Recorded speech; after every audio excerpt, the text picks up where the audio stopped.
Hi everyone and welcome to my second tutorial, which forms part of my submission for the final round of the Graphic 45 Design Team Audition 2016. I say it's my second piece. I really couldn't make up my mind. I thought once I'd made the two canvases that I had thought of that I'd be able to pick one, and then when I saw them both, I really couldn't make up my mind. I think it's nerves. I didn't want to commit one way or the other, just in case I picked the wrong one. And I really am excited to be in this second round, and I'm keeping everything crossed. So I'm going to submit both tutorials, and I know that you're going to have lots of fun looking at both of them and finding lots of hints and tips on how to create gorgeous canvases of your own. So this is all about dressing up a figure on a canvas with all these beautiful papers, using the fact that they've got delicate prints on them in order to turn them into the perfect outfit for a ballerina. You can see I've not drawn a very good ballerina on my original ideas sketch, but it's all about reminding me of what I thought of before I set out on the journey of actually creating the piece. Sometimes they change a lot, sometimes they change a little bit. That's the original sketch. You can see sort of the papers that I'm looking at working with, and I hope that you enjoy this tutorial. Knew where I was heading with this. I wanted to dress a ballerina in gorgeous paper flowing dresses. So I found a pose on the internet. So I've looked up the word ballet poses, and I found this particular one which I thought would make a nice way to display a sort of very, very frilly dress. And so I'm going to use her as the basis of this canvas.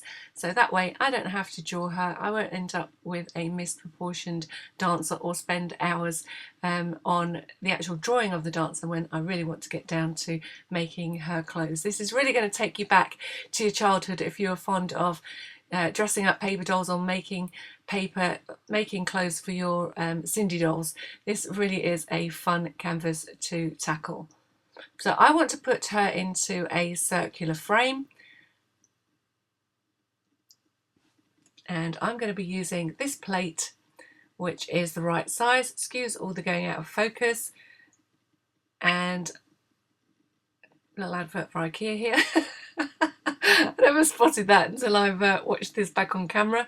But we all love IKEA because they make great stuff for your craft room and make great circle templates for your canvas. So I've drawn my circle and made sure that my ballet dancer is going to fit into the middle of that really nicely. And now we can get on with putting some colour on the background. Now, whilst I was rummaging through my papers, this paper rose fell out of the bag. So I'd obviously saved that from a different project, and actually it's going to make a gorgeous frame for this ballet dancer. It is a bit of a labour of love. They're very easy to make, but they do take time. I'm just popping this into the middle of the canvas while I just get some bits and pieces onto the canvas, otherwise the camera goes in and out of focus. So I'm going to put a doily in the centre of this canvas, and you can see here this one's a good fit, but I thought it was a little bit plain. I wanted something a little bit more flowery. Then I tried this one, but again I wasn't quite sure that that was the one for me, and then I found this one, and I think this is the one that I'm going to go with. So it's out with the matte multi-medium, a nice layer all over that circle, making sure I've covered all of the canvas. I'm tilting it in the light so I can see what I'm doing, and then it's on with the doily, and then another layer of the matte medium over the top, just to make sure that everything is sealed down nicely.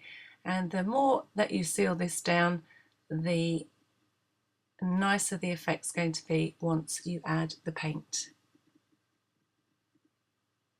Once you're happy with your doily being glued down properly, then you can put that to one side to dry, and I'm going to show you how to make paper roses. Almost tempted to break into song, but luckily for you I thought better of it. And I'm going to be making some circles. The first step is to create a circle. My larger roses are made from a 3-inch circle, and the smaller ones are made from a 2-inch circle. So I found a double-sided tape and a lid in order to use as a template. So draw around the circle and then cut it out. Zooming in for a close-up of the technique. You can see I'm not too worried about the cutting out of this. Rough circle will do. It will make no difference to your finished, as long as you don't end up with a triangle. A rough circle will do. The next thing that we're going to do is to cut a spiral. So starting from the outside, you're going to curl your way all the way into the centre. Imagine a spiral. Try and keep the spiral the same width as you work all the way round, but that's again more or less, and you end up with a little bit of a circle in the centre, and that's what we will end up attaching the rose to once we're finished. The next thing to do is to just slightly bend over that outside edge of the spiral. So you can see I'm just pushing that over with my thumb, using my index finger underneath as the point at which the paper will bend. Actually, I've got a habit of not using my index finger, I've noticed from watching these videos, and I'm just doing it a second time to get sort of random little folds or creases all the way around that spiral. The next thing that you're going to do once you've done that is to start rolling that spiral. So that fold will come to the outside and you will start to roll quite a firm, not really tight, but quite a firm spiral, and you're also trying to keep this round rather than triangular shape. It will want to go into a triangle from the beginning, but the more you sort of just pressure that and pull that into a circle, the nicer the effect will be when you get to the edge. And then once you get to that little dot which is in the centre of the spiral, then you're going to add a little bit of glue. You can let the rose relax. If you want to keep these tight, you can, in which case just keep hold of the rose shape and then just form it back into shape with your fingers and press down onto that circle which was the end of your spiral. Hold it for a second while your glue sets, and that is your paper rose complete. So you can see here where it has attached to the base of the spiral. I'm going to show you that once more so you can see that again. So in order to make these in bulk, you can cut your paper into strips. So I'm cutting this particular paper into strips wide enough to take my 2-inch circle, and then I'm going to concertina it, and I can get 4 little circles out of one strip and I can cut them all out in one go. It just makes that cutting a little bit quicker, and I can do the spiral in exactly the same way. So if you count the first one, which I've already done on this strip, that would be 4 little circles altogether. The 2 papers that I'm using are the Be My Valentine, which is from the Sweet Sentiments collection, and Cherish, which is from Precious Memories. The Cherish is the darker of the 2 papers. So in the darker paper I'm going to cut 28 large roses and 20 small roses, and in the light paper, which is the Be My Valentine, I'm going to cut 28 small roses. So it takes me a while. I'm not going to do it on camera, I'm going to do it in front of the TV, and then they'll all be ready for when I want to use them for a frame. The other thing that I'm going to be doing is to cut out lots of these little tiny, I think they're forget-me-nots, I'm not sure, but that's what I'm going to call them, and I'm going to look for little flowers in all the different sizes on this baby's paper, again from the Precious Memories collection. So I'm going to cut out some of the butterflies, and I'm going to cut out a selection of different sizes of these little blue forget-me-nots. The smaller ones are the ones that I'm going to be using on the bodice of the dress for the little ballerina. So as well as the forget-me-nots, I also cut out some of the flowers from the patterned paper, the cherished pattern papers, so they have a white outline, and I followed those and cut out approximately 60 of those, which I will use along with the paper roses to form the frame.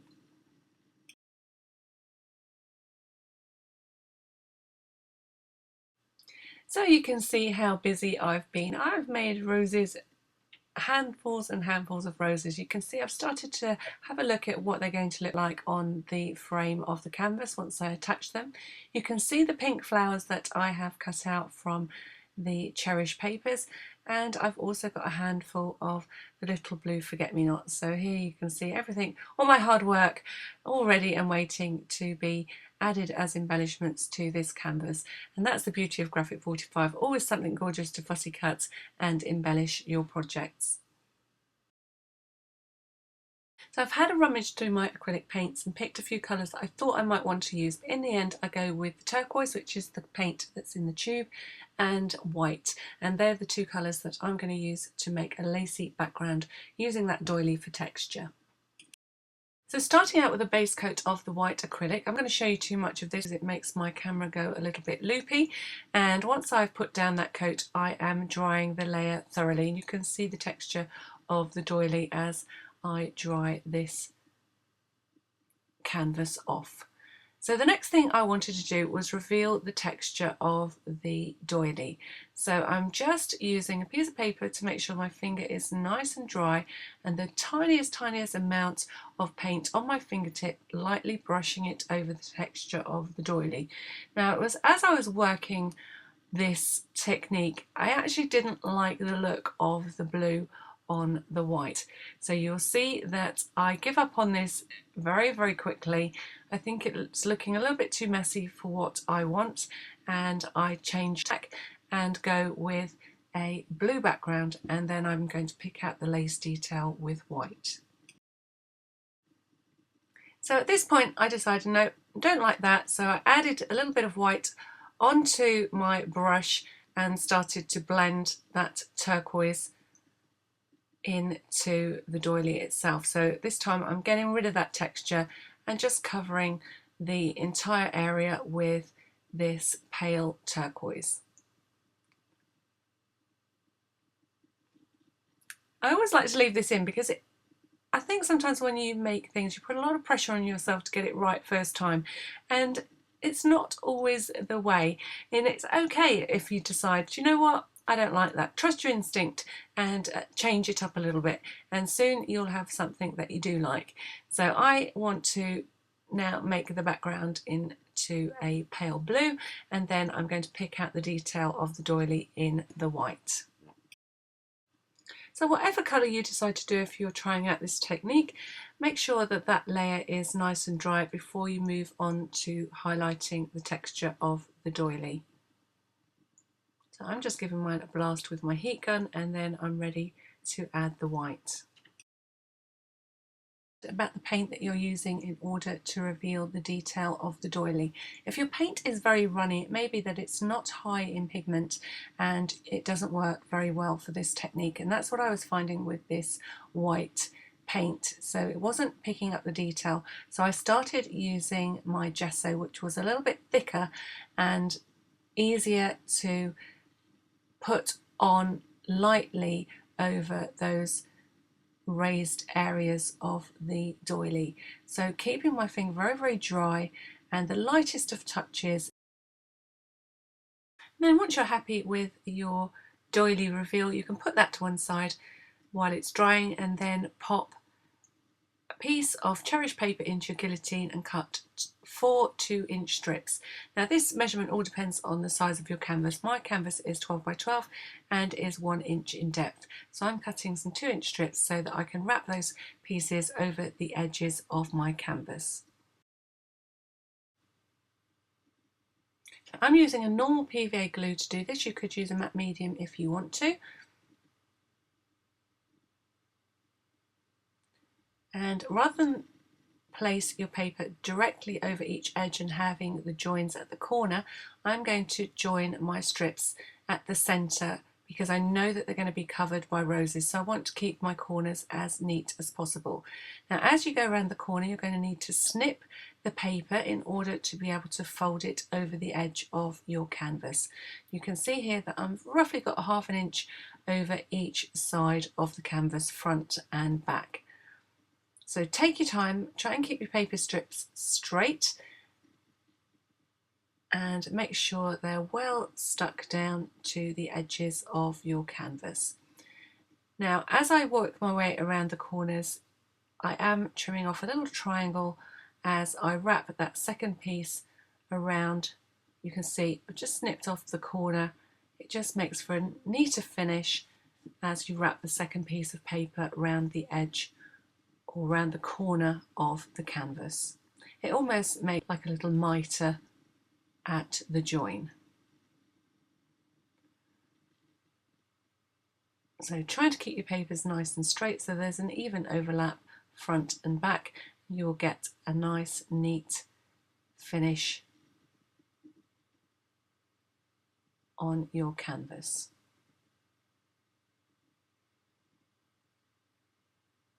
And keep working in this way till you've covered all four sides of your canvas.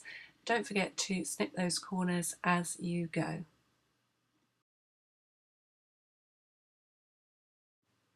And then it's time to create or recreate the circle frame. This time again in another piece of that gorgeous Cherish paper. So first of all you want a square just slightly smaller than the front of your canvas. So I'm just cutting 1/8 of an inch. I think I need just a tiny smidgen more so that the square that you cut sits neatly on the front of your canvas. The fact that you've wrapped the edges of the canvas means that we can cut this piece of paper just slightly smaller and you'll get a neater finish by doing that. I'm just trimming off a little tiny bit more and I'm ready to go. And using your trusty IKEA plate, you can see I managed to chip this one. You're going to centre it, and I'm just doing it by eye, you could measure it if you want to, on your paper. And first of all I started out drawing a circle and then I realised as long as this is not your favourite bone china, you can just take your craft knife and holding your plate in position you can run the craft knife around the edge of your plate using it as a cutting guide. This worked really well. Make sure you're using a nice sharp blade and make sure you have cut all the way around the circle before you move that plate.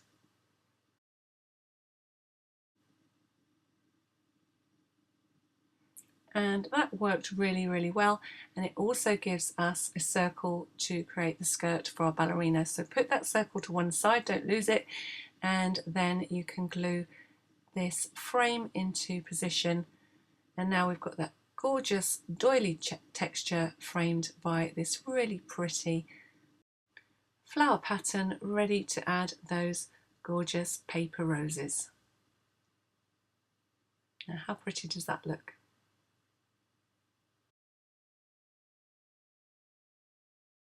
So to create our ballerina, I'm going to take the template that I printed out from the computer and I'm going to stick her upside down onto a piece of cardstock. Now the reason that I'm doing this is because if we drew her straight onto the doily area of this canvas, it would be very difficult to paint her. So I'm creating her as an extra piece that we're going to sit on top of the canvas, and that way we can get a nice smooth finish when we colour her in. So I'm sticking her upside down because I can see the outline of my printout. I'm ignoring her dress and carefully cutting around her outline. So I've added it to a piece of cream cardstock, getting rid of that excess, and then I can concentrate on following the outline of the ballerina.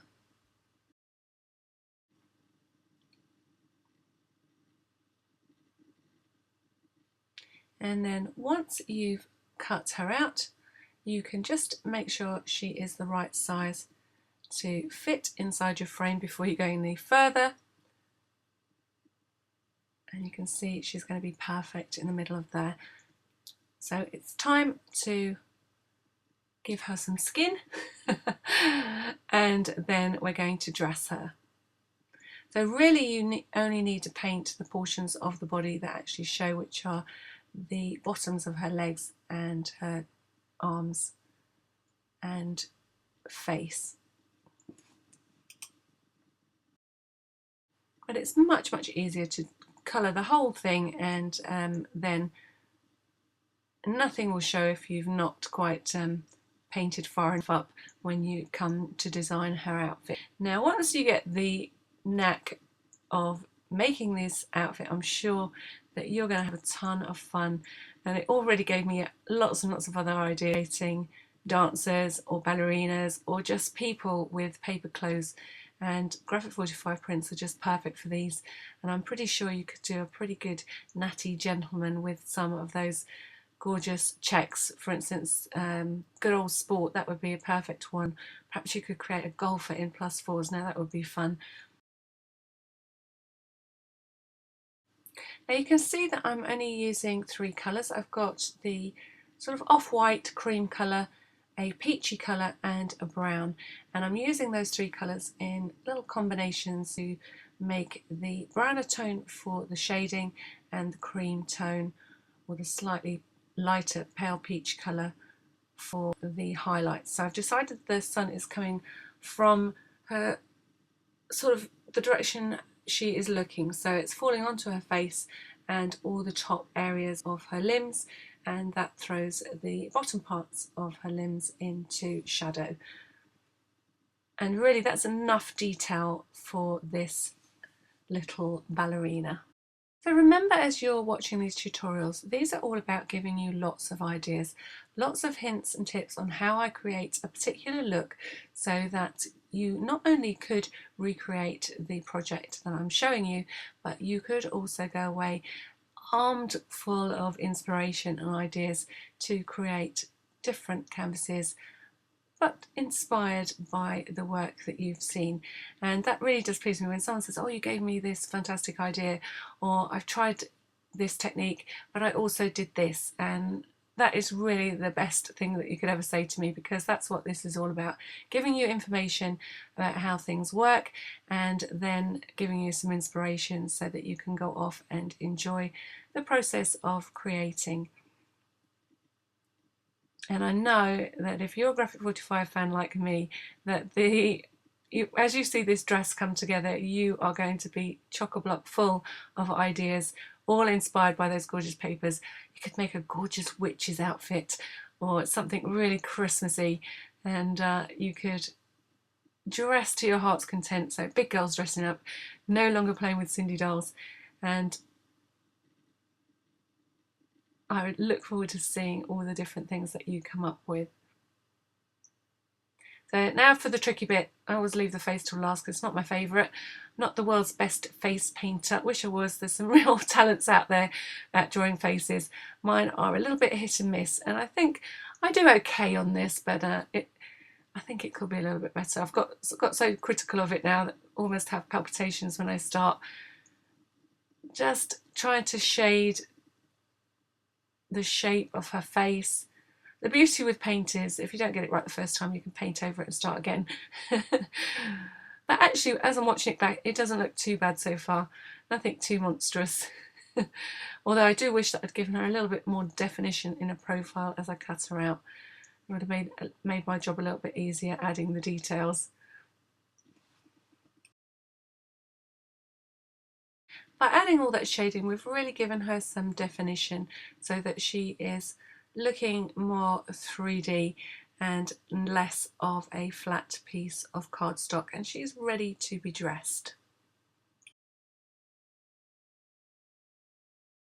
Now, I'm pretty sure at this point you probably wouldn't opt to put your ballet shoes on first, but we are going to trace around the feet of the ballerina, and I'm using the blue tones on the back of this Cherish paper and creating some little ballet shoes.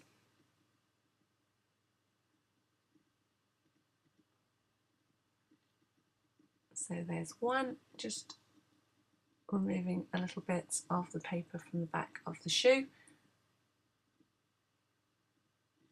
And they'll always turn out a little bit bigger because we've drawn around the outside of our foot as a template. The shoe is going to be bigger than the original template because of the edge of the pencil, which makes things a little bit bigger. So once you've glued it back into position, you can just trim off any excess.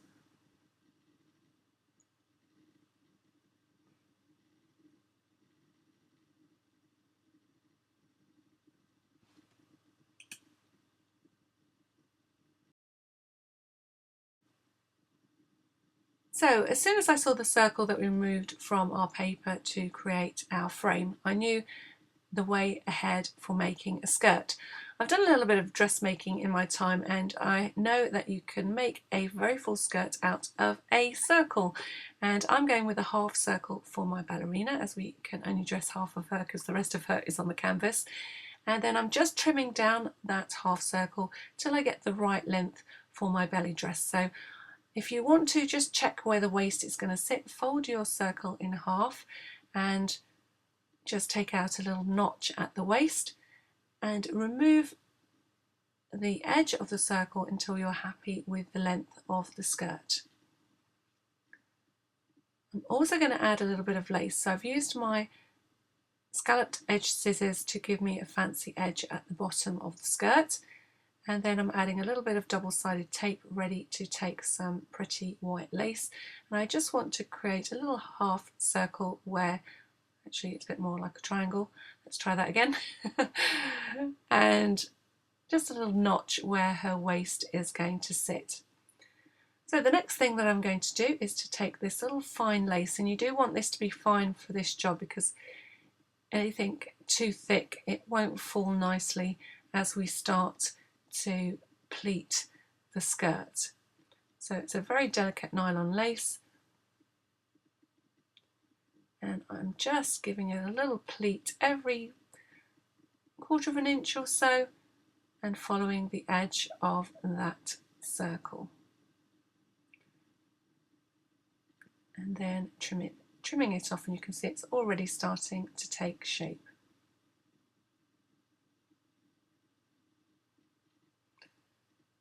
So I'm thinking of adding a little bit of tulle, but I want a little or a slightly shorter overskirt. So I'm using a compass this time and making my circle about half the length of the first one. And again, I'm just taking out that little notch which will become the waist, and I'm also adding a little bit of glue to the back of the lace, and I'm going to allow this to dry because we're going to wet this paper in order to fold it. That double-sided tape might not hold, so I'm giving it a really good coating with the PVA glue, and I'm going to pop that aside for some considerable time until it is dry. And I'm going to do exactly the same process on the edge of this smaller circle.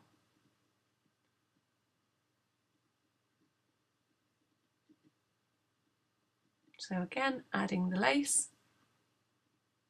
You could do this with a fine ribbon, such as an American seam binding, that would work, and would be delicate enough to allow you still to get nice folds in what will become the fabric of our ballerina's skirt.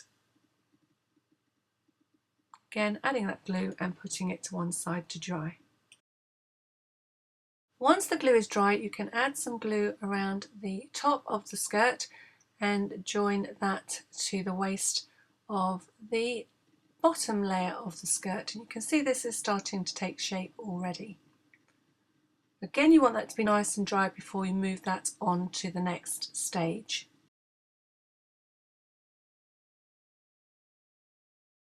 And once it's dry, you're going to wet it again, this time with a water spray. So I'm spraying the paper on both sides, just enough to dampen it, and spraying a little bit in between the layers to make sure both pieces of paper are nice and soft. And this is where you need to be quite delicate. So what I'm starting to do is manipulate the paper.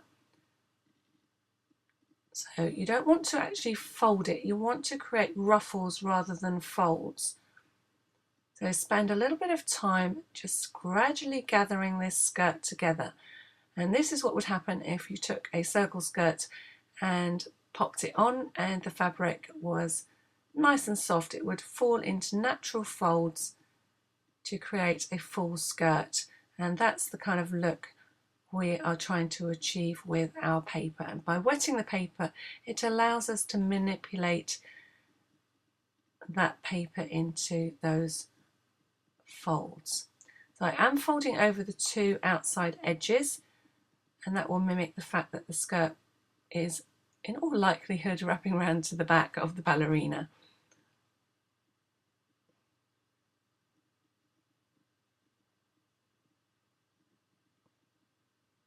Once you've got the first folds going, it's a little bit easier to make them a little bit finer. It's almost like concertinaing the semicircle, but we don't want to make those folds too harsh. Just checking back all the time with the ballerina to see how the dress is falling, and once you're happy with how it looks, then you can pop it to one side to start to dry out.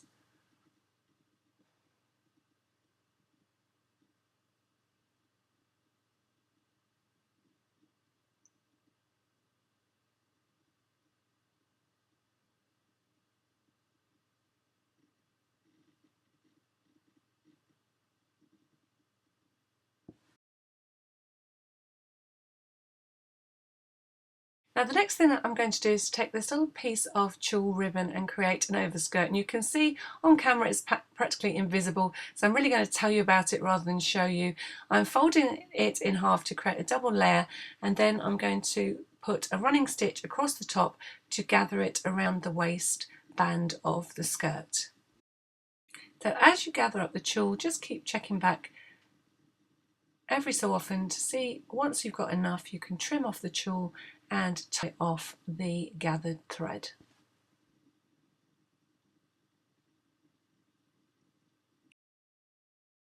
Once I'd created the little overskirt in tulle, I found this little piece that I'd snipped off and thought it would make the perfect hair ornament. So all I'm going to do is just scrunch it up and tie a little knot in the centre, creating a kind of faux tulle bow. And I know that this really won't show hugely on camera, but you get the gist, and I will trim this down to fit as a little hair decoration once I get to putting everything onto the canvas. So for now, popping that to one side and hoping I remember where it is, because it's very difficult to see. So before I stick the ballerina onto the canvas, I'm going to add a little tie to her shoe. I did start out, you can see a ribbon in the background, but I felt it was a little bit thick, so I'm going to use embroidery thread instead. And I am first of all adding some strong double-sided tape to the area of the shoe, which will hold the threads in place as I wrap them around the foot of the ballerina. And then I'm going to take a piece of thread, and imagining that these shoes really are laced onto her feet, I'm going to wind the embroidery thread around her foot and then around her ankle. So once you've wrapped one way, you need to create your second tie to be able to tie it at the back of the ankle. Remember to cut plenty of thread so that you can tie this in a little knot or a bow, even if you wanted to. And I'm happy with how this looks. It's not quite so chunky as the ribbon, looks a little bit more delicate.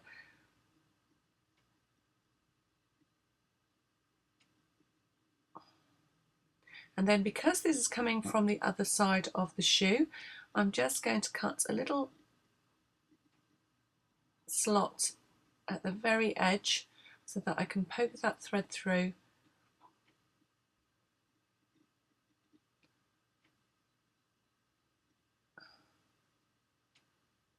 So I'm using the back of the blade just to poke the thread through to the other side, and then the double-sided tape will hold it in position.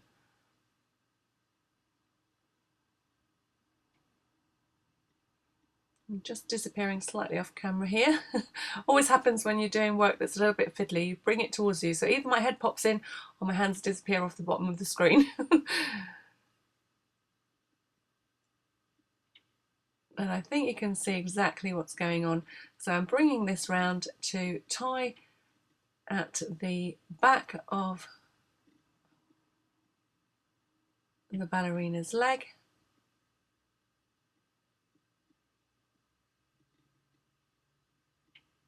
I'm trying to do it one-handed. And now I can let go and tie the second knot to secure the thread in position. Then it's just a case of trimming off the ends. And that's her ballet shoe all laced up and ready to dance. And it's exactly the same principle, slightly different shaping of the foot this time. Add your double-sided tape and trim away the excess.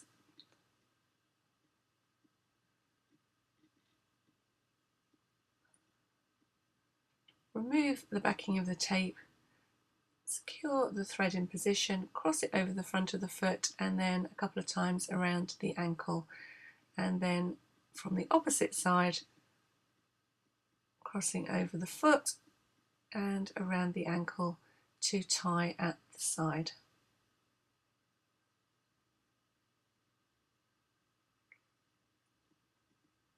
And I was lucky that I didn't stick her foot to the paper there.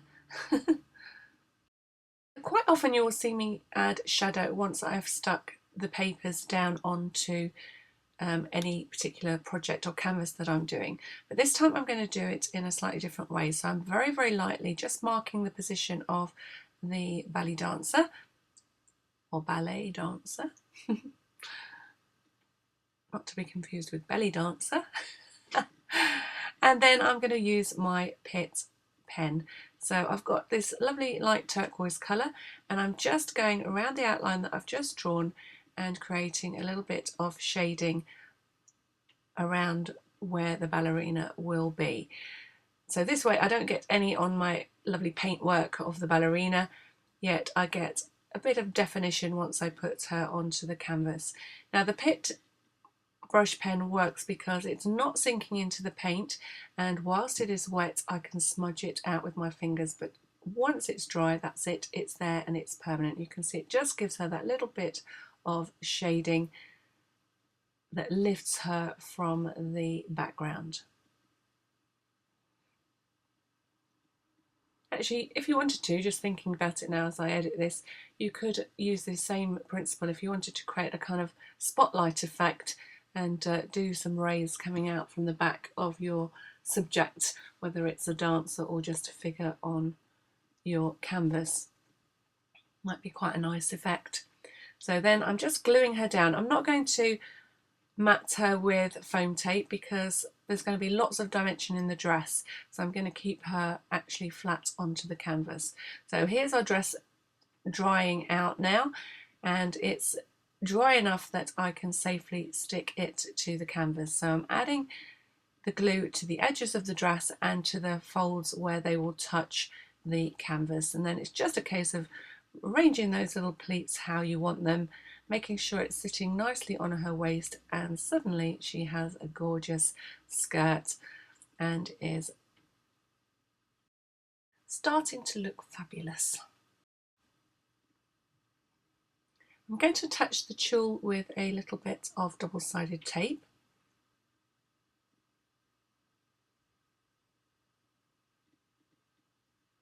And this is the strong double-sided tape.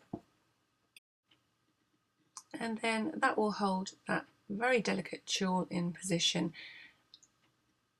And it just adds another element and layer to her skirt, a little bit of movement.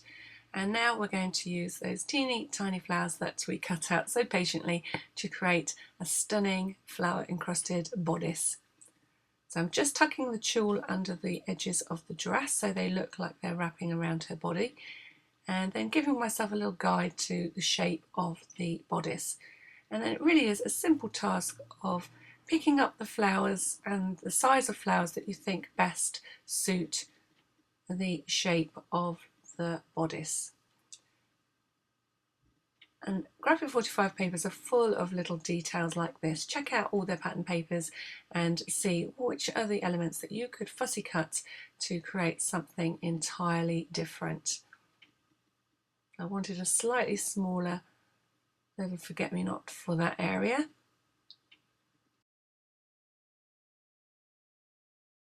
And the barbecue skewer comes in very handy. It's one of my most used tools in my collection. You can see it gets paint dotted on it.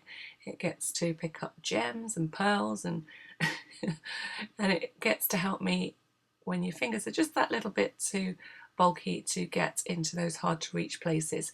Now, to attach the flowers around the waist, because I've got the bulk of the tulle, I'm adding a tiny dot of hot glue, which you can't quite see on camera. You can just about see the hot glue gun, and because the hot glue goes off really quickly, it means that I can fill in this area and just apply enough pressure to hold that little flower in place to make the waistband neat and tidy and look as if the dress is all meant to be.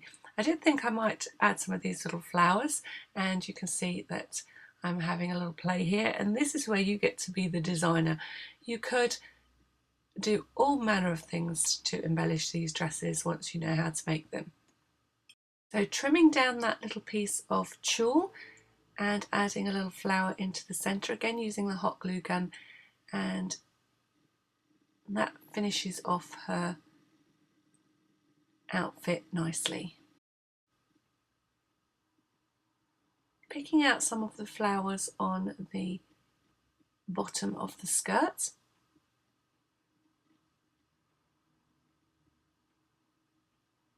And even if there isn't a flower on the pattern, but it looks like it needs a flower there, you really won't be able to tell once you have finished decorating the skirt.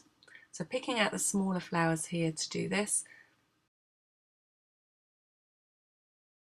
So we'll add some more finishing touches a little bit later on, but for now she is all nicely dressed and it's time to start working on the frame. Now you might like to keep this simple, or you might want to go the whole hog like I'm going to do here, so it's entirely up to you. I'm going to show you the process and then you make your own decision. So I'm using the large roses in the dark colour and the small roses in the light colour, and I'm using 2 of the dark with 1 of the light in between, and as it happens it fit perfectly, you can see here, but there's room for manoeuvre. You can pick one of the roses perhaps you've made a little bit tighter if you need a smaller rose to fit in a gap to make it completely go around your frame. Then I'm adding roses all the way around the edge, and these are all small roses, so some dark and some light. So once I've done that, I'm going to work my way around the frame. You can see I'm just adding the glue to the base of the roses. I'm just using normal PVA glue and they stick nicely to the project. Then it's up to you whether you fill in the corners and go for broke and completely cover this in flowers, or whether you leave it as it is. It looks nice either way, and it's all about taste and how many roses you actually want to make and use to create this frame. I'm taking it to the max so that you can see what it looks like, but if you want to scale it down a bit, it looks equally lovely because we've used the paper to fill in the frame. Then I had my 60 little flowers all cut out from the background paper, which is called Cherish, and I'm using that to just add another element to really make this a flowery frame. Wherever I've got a gap, I'm sticking a flower.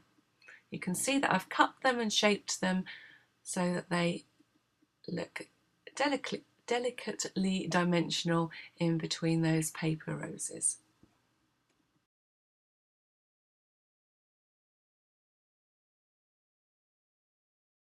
Now, as I was covering my frame, I decided I'd really like to add a little bit more detail down this side, and I decided to make my ballerina scatter some little petals and butterflies as she dances across the canvas, making a little swoosh where those flowers will fall by adding a little bit of shading with my Pitt pen. So just adding some marks and then smudging them out just to create an area of movement where those flowers are going to fall.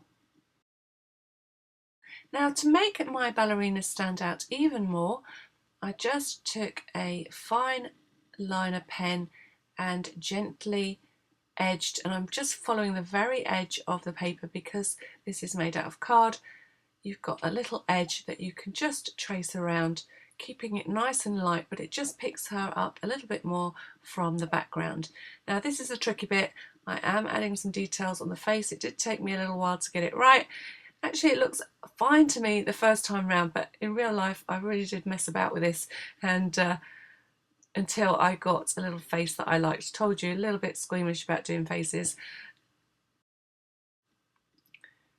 So the next thing that I want to do is add the little flowers to the swoosh. So I've been cutting out some more of the tiniest of the forget-me-nots. They are also some little teeny tiny flowers on the cherish paper that I have managed to cut out. I don't know how successfully they're, if you really put the microscope on them, but they just add a little bit of pink into this shower of flowers. I've also got the tiniest butterflies off the baby's breath paper as well, and I'm trying to keep the larger of the forget-me-nots towards the top of the shower and the smaller ones towards the bottom, and scattering them randomly as if the ballerina has thrown them as she's dancing.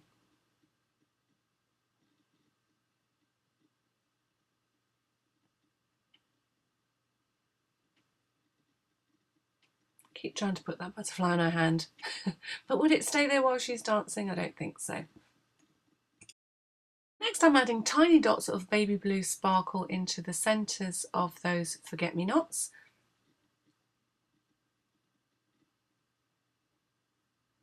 And of course all the little forget-me-nots that are on her dress. Don't forget the one on her hair embellishment.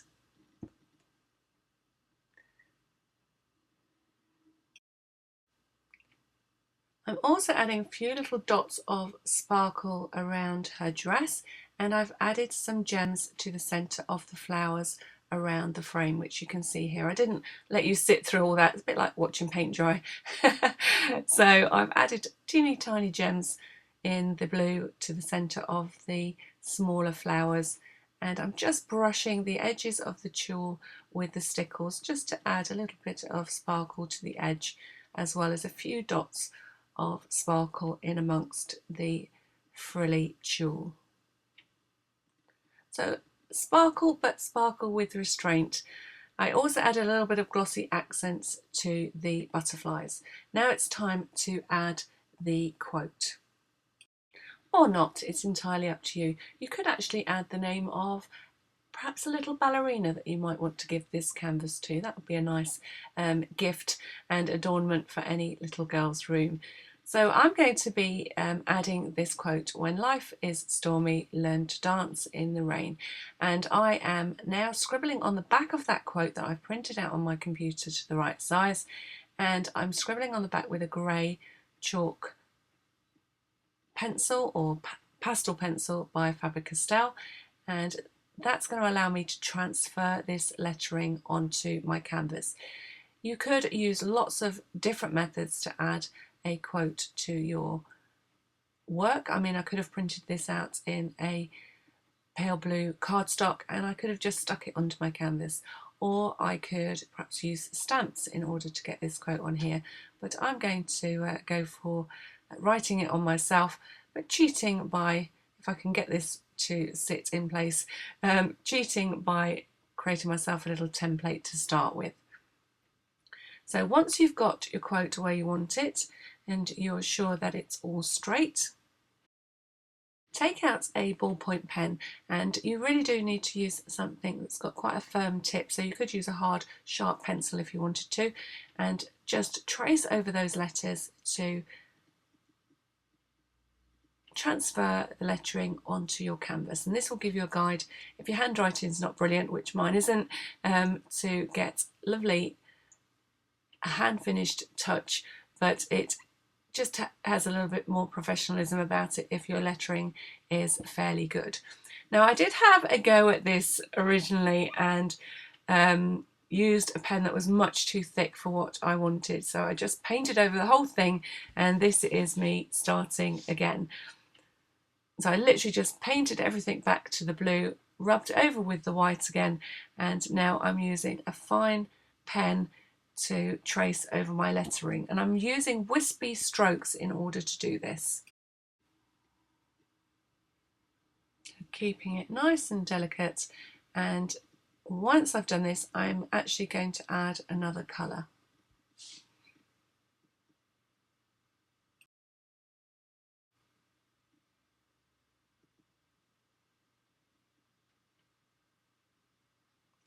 And I think the reason that I had a little bit of trouble with this, now I'm looking back at it, it is quite dark. I didn't have quite the right shade.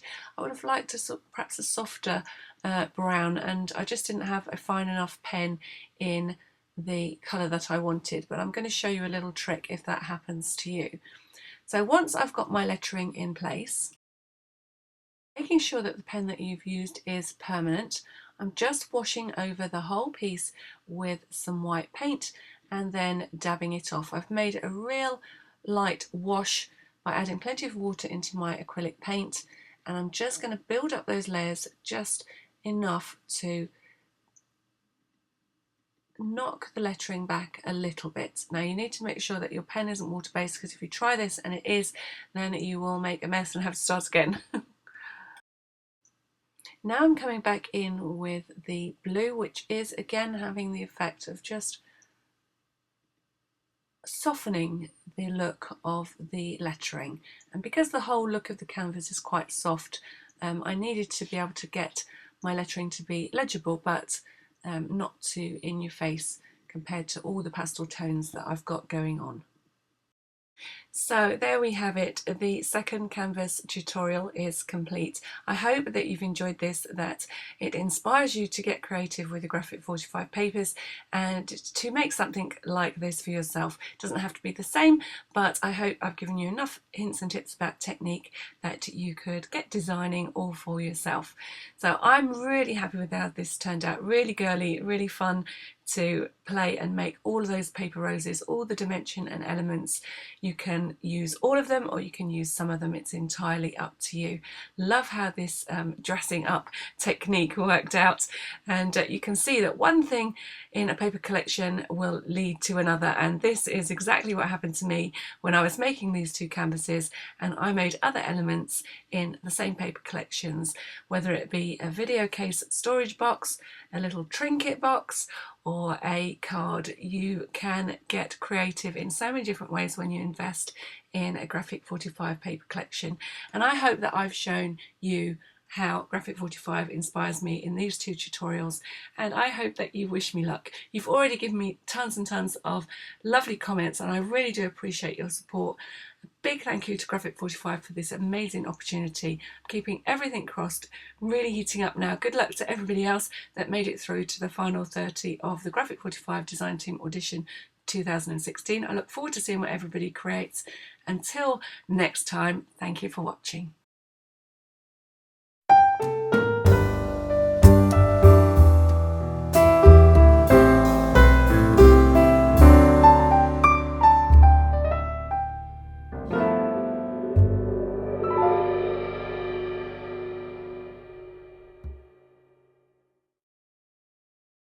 So one final word as usual, I will point you in the direction of my Graphic 45 playlist. You will see the second video over there, which forms part of this final audition piece.